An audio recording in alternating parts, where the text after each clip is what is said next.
नमस्कार दोस्तों, स्वागत है आपका अपने YouTube चैनल विद्या धाम पर। दोस्तों, आज का यह वीडियो हर उस व्यक्ति के लिए बेहद जरूरी है जिनका नाम वोटर लिस्ट में शामिल है, जो SIR यानी कि स्पेशल समरी रिवीजन की प्रक्रिया से गुजर रहा है। देश भर में इस समय SIR चल रहा है, कहीं शुरू हो चुका है और कहीं जारी है और कई राज्यों में होने वाला है। लेकिन इसी बीच एक गंभीर और खतरनाक सच सामने आया है।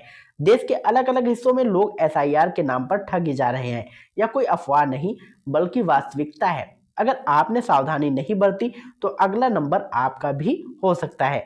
आज मैं आपको साफ और सरल भाषा में बताने वाला हूं कि SIR के नाम पर लोग के साथ बड़ा स्कैम क्या हो रहा है और कैसे हो रहा है, लोग कैसे फंस रहे हैं।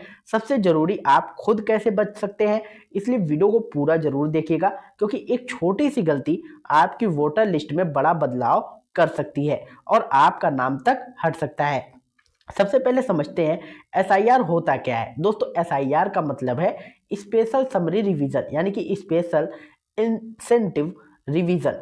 यह चुनाव आयोग की एक वार्षिक प्रक्रिया है जिसमें वोटर लिस्ट अपडेट की जाती है, नए मतदाताओं का नाम जोड़े जाते हैं, गलतियां सुधारी जाती हैं, पुराने या डुप्लीकेट नाम हटाए जाते हैं और पता बदला जा सकता है। यह प्रक्रिया बूथ लेवल ऑफिसर यानी कि BLO के माध्यम से होती है। BLO आपके घर आता है और आपको बूथ पर भी बुलाता है और आपका फॉर्म भरता है। फॉर्म में आपका नाम, पिता का नाम, पता, उम्र, पहचान पत्र और मोबाइल नंबर जैसी जानकारियां लिखी जाती है। अब समझते हैं कि स्कैम कहाँ हो रहा है। सबसे बड़ा खेल मोबाइल नंबर से शुरू होता है। जैसे ही आपका मोबाइल नंबर फॉर्म में दर्ज होता है, स्कैमर को पता होता है कि देश में SIR चल रहा है। इसी वजह से उन नंबरों पर फोन कर देते हैं जिन्हें वो किसी तरह से हासिल कर लेते हैं, चाहे डेटा लीक से हो चाहे किसी अन्य माध्यम से। स्कैमर खुद को चुनाव आयोग का अधिकारी यानी कि BLO या वेरिफिकेशन अधिकारी बताकर फोन करते हैं। वो कहते हैं कि आपका फॉर्म रिजेक्ट हो रहा है, आपका नाम वोटर लिस्ट से हटने वाला है या आपकी जानकारी अधूरी है।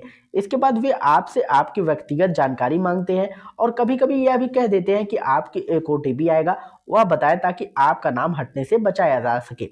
लोग घबरा जाते हैं क्योंकि उन्होंने फॉर्म में अपना मोबाइल नंबर दिया होता है और उन्हें लगता है कि सिस्टम के तहत OTP मांगना जरूरी होगा। इसी सोच के कारण लोग स्कैम में फंस जाते हैं। यह बिल्कुल गलत है।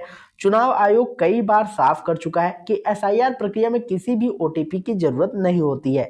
न चुनाव आयोग फोन करके जानकारी मांगता है और न ही कोई सरकारी अधिकारी फोन पर आपसे व्यक्तिगत जानकारी या OTP पूछता है। BLO भी कभी फोन पर OTP नहीं मांगता। अगर किसी डॉक्यूमेंट्स की जरूरत होती है या कोई गलती होती है तो BLO आपको सामने बुलाकर ही बात करता है। अब समझते हैं कि SIR की सही प्रक्रिया क्या है। जब आप फॉर्म जमा करते हैं तो एक अस्थायी सूची जारी होती है।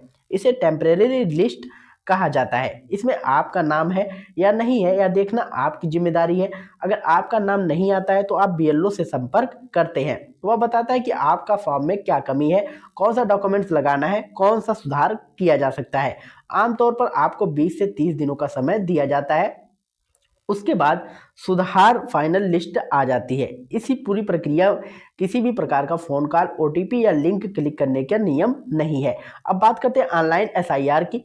ऑनलाइन प्रक्रिया में केवल उन लोगों के लिए जिनका मोबाइल नंबर पहले से वोटर ID से लिंक है। जैसे लोग OTP आता है लेकिन वह OTP सिर्फ उनके अपने मोबाइल नंबर पर आता है और उन्हें खुद ही दर्ज करना होता है, किसी की बताने की जरूरत नहीं होती है।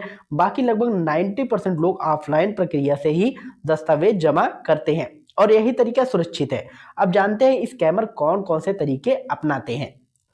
पहला तरीका, आपको फोन पर कॉल करके कहते हैं कि आपका फॉर्म रिजेक्ट हो जाएगा। दूसरा तरीका, कहते हैं कि आपकी जानकारी अधूरी है और उसे अपडेट करने के लिए OTP बताना होगा। तीसरा तरीका, फर्जी लिंक भेजना। चौथा तरीका, आपके सुधार बैंक आधार से जुड़ी जानकारी मांगना।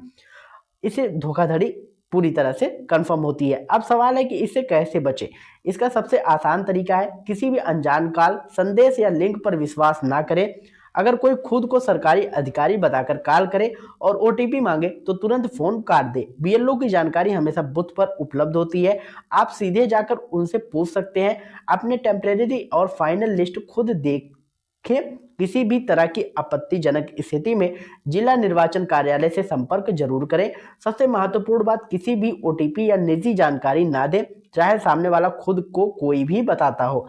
मोबाइल नंबर इसलिए लिया जा रहा है ताकि आगे चलकर सेवाएं डिजिटल हो सके। लेकिन इसका मतलब यह नहीं है कि प्रक्रिया फोन पर ही की जाएगी। कोई भी आधिकारिक काम फोन पर नहीं होता है। फोन पर सिर्फ जानकारी दी जा सकती है, दस्तावेज या ओटीपी नहीं मांगा जाता। अंत में दोस्तों, जागरूक रहना सबसे जरूरी है।